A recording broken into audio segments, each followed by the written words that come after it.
arrintan waa fadeexad weyn oo loola bareeray Cabdiraxmaan Cabdishakuur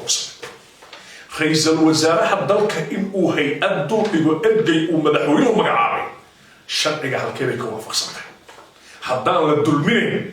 haddaan la isdulminayn haddaana Cabdiraxmaan loo dan lahayn hay'adda la dul dhigayo ergey uu madaxweynuhu magacaabay sharciga halkeeday ka waafaqsantay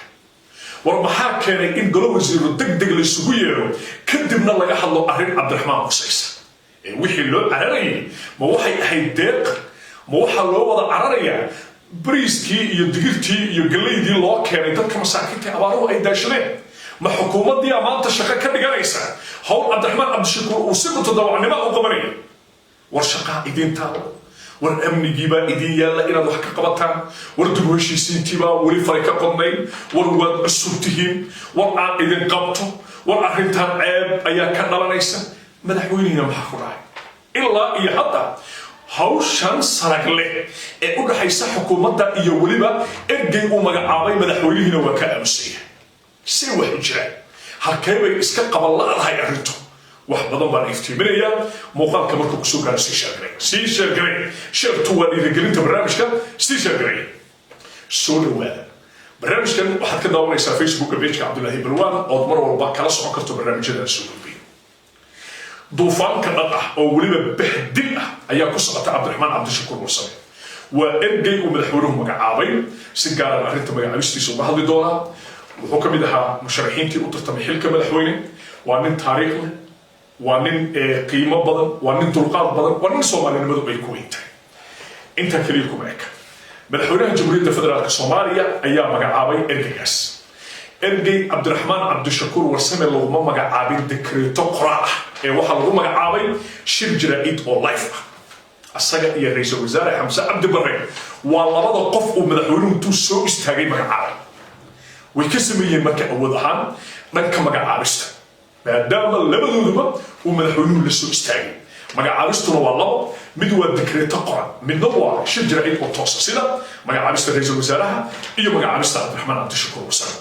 maadaama uu madaxweynuhu noo sheegay inuu yahay ergey u qaabilsan dowladda federaalka Soomaaliya arrimahan bini'aadanimada uu weliba madaxweynuhu arabka ku adkeeyay inuu dowladda u qaabilsanaan doono inuu hay'adaha caalamka u bandhigo dhibka haysta Soomaaliya oo abaaruhu ay kow ka yihiin maadaama loo xil saaray oo kalsooni lagu qabo Cabdiraxmaan Cabdishakuur madaxweynihii iyo ra'iisul wasaarihii ay markii hore isla arkeen in meesha laga saaro wasaaraddii maaraynta masiibooyinka maxaa isbedelay hadda waa maxay shakiga keenay in Cabdiraxmaan la dul dhigo hay'ad weliba shaqadiisa qabanaysa waxbaa sarag leh waana mid aan doonayo inaan tooska ku iftiimiyo muuqaalka sii sheegnaya awood ahaan madaxweynuhu si isku mid ah ayuu u magacaabay ra'iisul wasaaraha iyo ergeyga u qaabilsan arrimaha bini'aadanimada dowladda federaalka Soomaaliya taas micnaheedu maaha inuu ra'iisul wasaare labaad yahay laakiin kaliya darajada ra'iisul wasaarenimo uu dheer yahay ma hoostaba Cabdiraxmaan Cabdishakuur xukuumadda Xamse Cabdi Barre waa ninka madax bannaan dowladda mutadawacnimo ugu shaqeeyay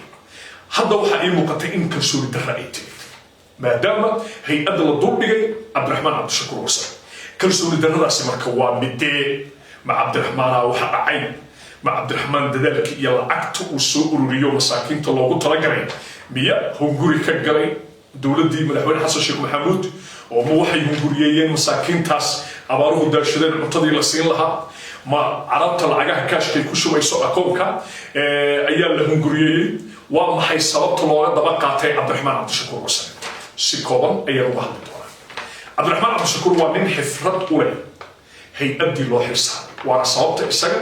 loogu bandhigay inuu noqdo ergey mutadawacnimo ugu shaqeeya dowladda madaxweyne xasan sheekh maxamuud qofka Soomaaliga ahna uu gargar la garab istaago waa uu aqbalay shir jaraa'id oo muuqaal lagu magacaabay madaxweynuhu waa ku qanacsanaa mar alla iyo markii shaqada uu galay ayaa la isla arkay dadaalka Cabdiraxmaan Cabdishakuur inuu yahay mid heer sare waxaa la arkay akoonkii oo lacagay ku jirto waxaa la arkay markab sida deeq 90 konteenar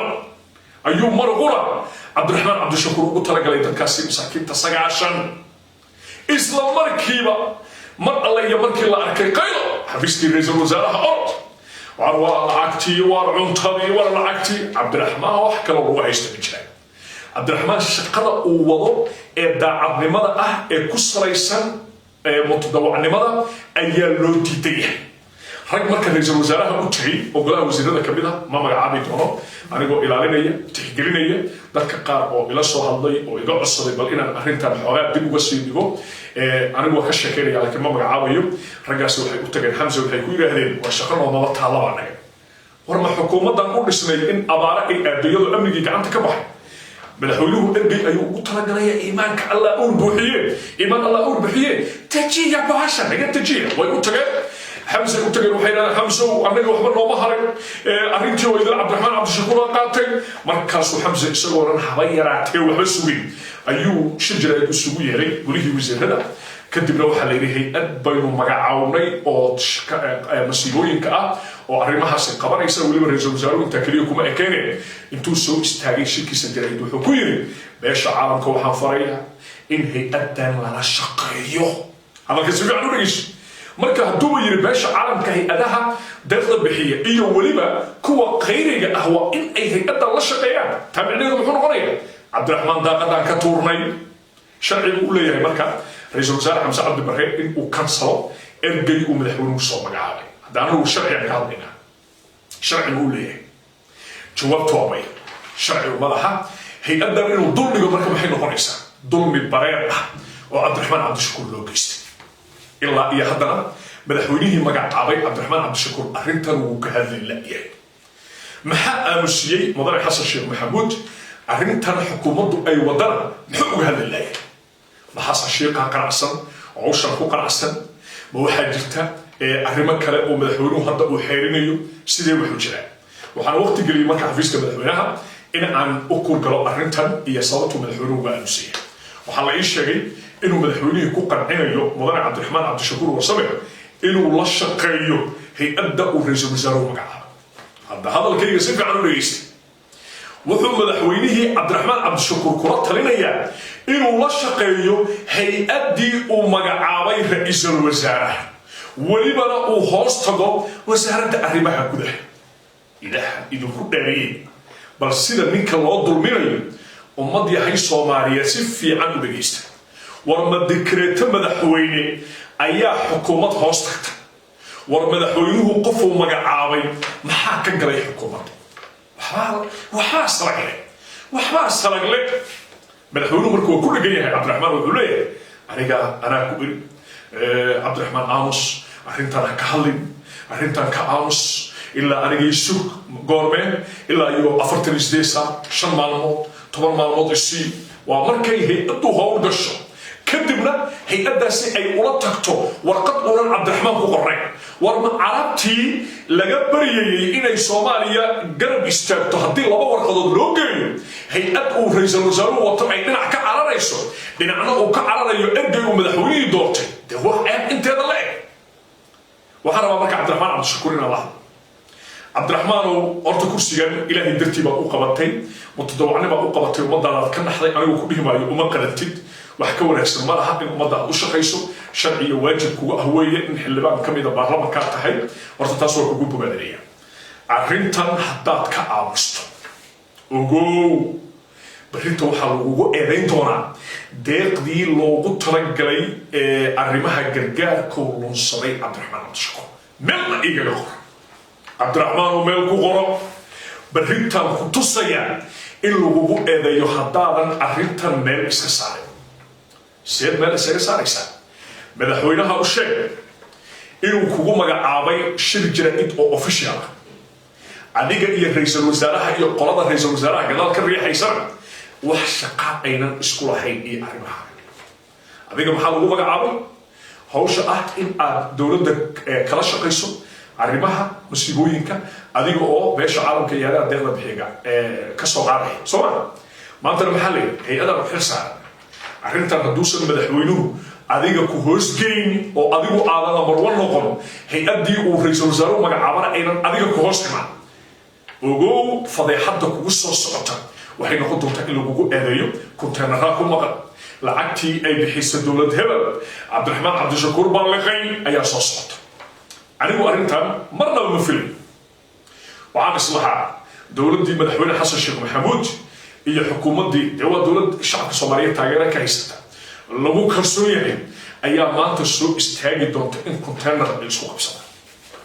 waxa la isku haysto ummadda inta loo sheego weeyaan